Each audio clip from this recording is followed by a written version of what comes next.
Halo, selamat malam. Tuh, ini anakku Kirana. Namanya siapa, Dek? Kirana. Kirana. Ini ketemu lagi ya sama aku. Nih, saya lagi Sama minum. mamaku. Iya, saya lagi minum jus buah bit yang pernah saya bilang sebelumnya, di mix sama wortel, sama apel, sama tomat, sama buah naga. Kalau yang belum tahu buah bit itu apa, nanti bisa ya lihat di Google gitu. Ini bagus untuk HB kita, buat trombosit gitu, biar nanti pas CLF lagi itu ya mudah-mudahan sih nggak sampai transfusi darah ya gitu. Soalnya saya pas kemo ketiga itu tetap transfusi darah. Itu emang efeknya kemo seperti itu gitu.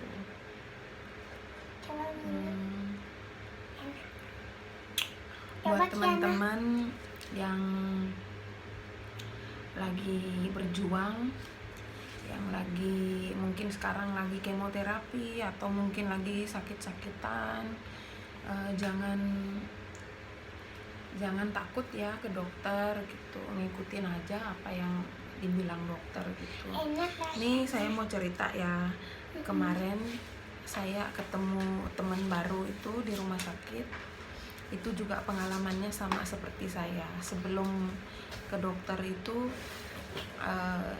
berbelok arah ke alternatif ya itu. Nah, orang yang dia pergi itu sama yang pernah saya pergi juga gitu. Pas itu saya dimintain uang sama orang tersebut sebanyak 7.777.000.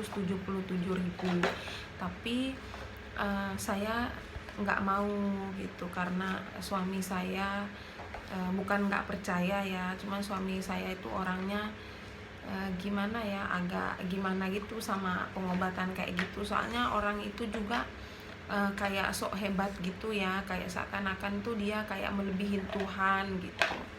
Nah, kemarin teman saya juga cerita dia sudah ngabisin uang di sana itu 12 juta.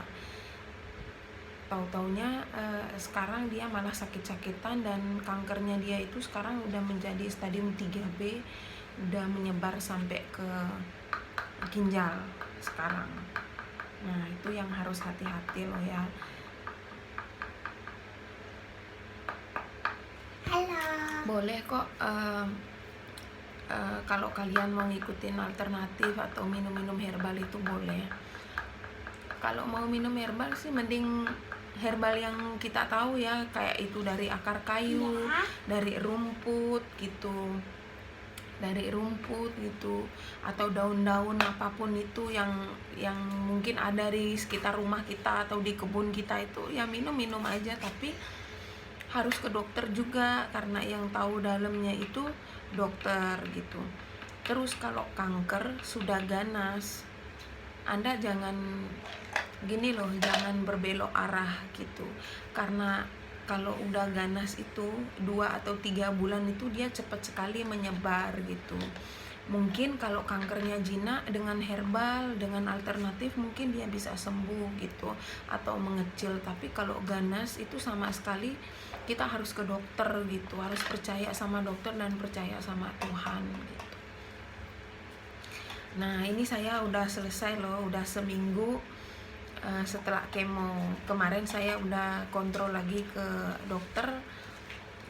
Saya udah bisa bawa motor sendiri. Ya biasanya sih saya bawa motor sendiri juga kalau cuman ngecek lab, cuman kontrol itu saya bawa motor sendiri. Tapi kalau pas kemo itu saya diantarin suami gitu. Soalnya kadang pulang kemo itu lemes gitu, kadang juga tepar gitu.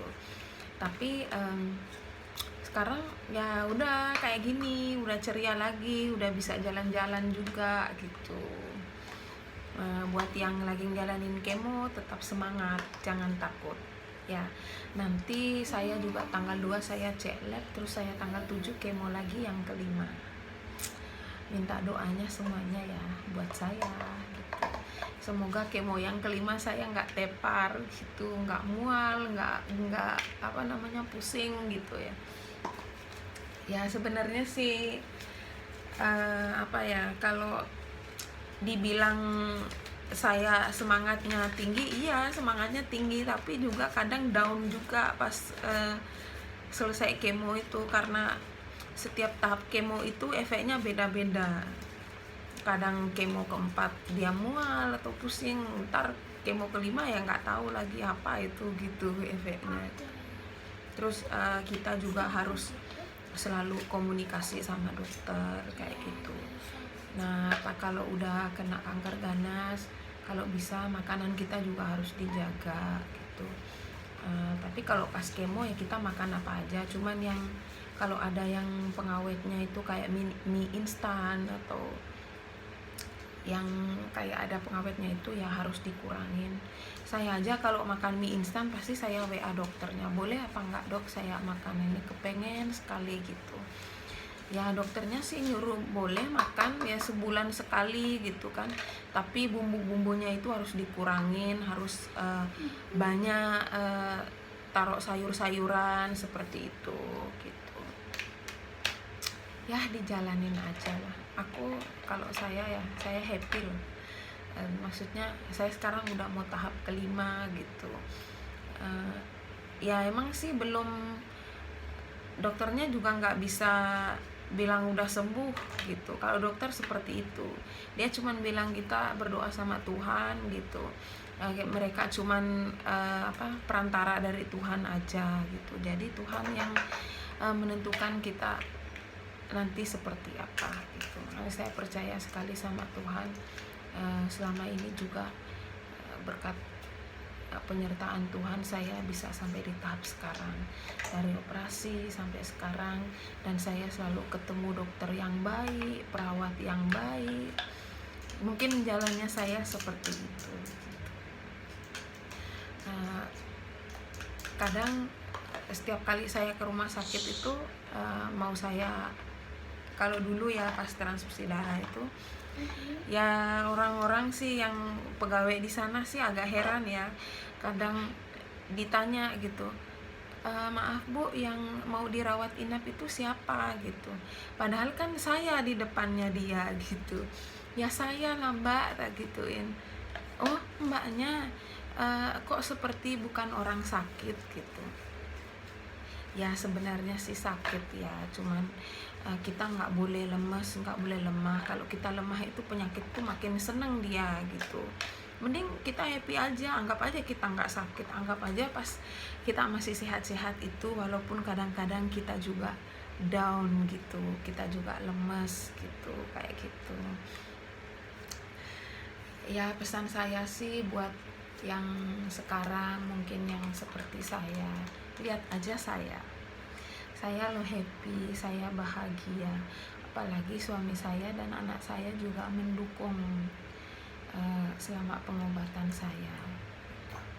Gak usah dipikirin omongan orang, apalagi kan pasti banyak orang loh kalau kita kena penyakit kanker serviks, kanker rahim, pasti orang-orang kan banyak menghujat kita, paling dulunya gini, paling dulunya gitu. Oh nggak usah didengerin, mereka itu juga bakalan sakit, mereka itu juga bakalan mati. Sakit itu gini loh, kehidupan itu penuh ujian. Ujian itu bukan berupa uang aja, bukan berupa suami istri cerai gitu, bukan gitu. Ujian itu banyak, dari Tuhan itu banyak sekali. Seperti saya sekarang dikasih ujian sakit, tapi saya tetap bersyukur. Kalau saya dikasih sakit, berarti saya diuji sama Tuhan, saya bisa bertahan apa enggak, dan saya bisa berubah apa enggak. Mungkin ada sikap saya yang sebelum-sebelumnya ini mungkin saya lupa sama Tuhan, saya terlalu fokus sama harta dunia, seperti saya bekerja terus dan lupa sama Tuhan. Mungkin ini ujian Tuhan untuk saya, untuk mendekatkan diri sama Tuhan. Jadi siapapun yang menghujat kita, biarkan saja, nanti dia juga bakalan ngerasain kok seperti kita. Mungkin Tuhan gak ngasih dia sakit, tapi Tuhan punya cara sendiri untuk gini, untuk ngasih ujian, ngasih cobaan ke manusia. Jadi orang-orang mau ngomong apa biarin aja.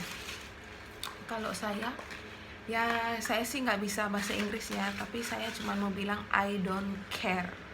Saya nggak peduli sama omongan kalian, mau ngatain saya apa, begini begitu, terserah ya. Yang penting saya sekarang berusaha dan saya berdoa sama Tuhan, karena Tuhan yang nentuin hidup saya, bukan kalian. Saya nggak peduli kok kalian mau ngomong saya apa gitu.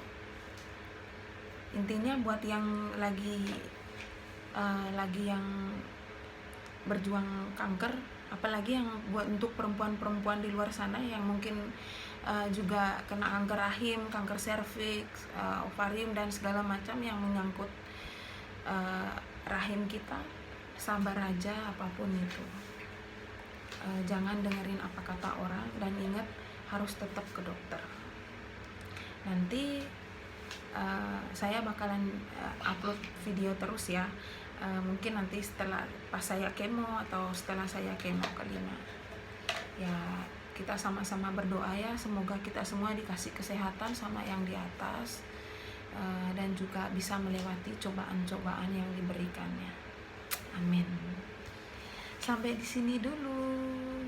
Dadah, dadah, Dek. Dadah, dadah semuanya. Selamat malam. Malah, bye-bye. Bye bye.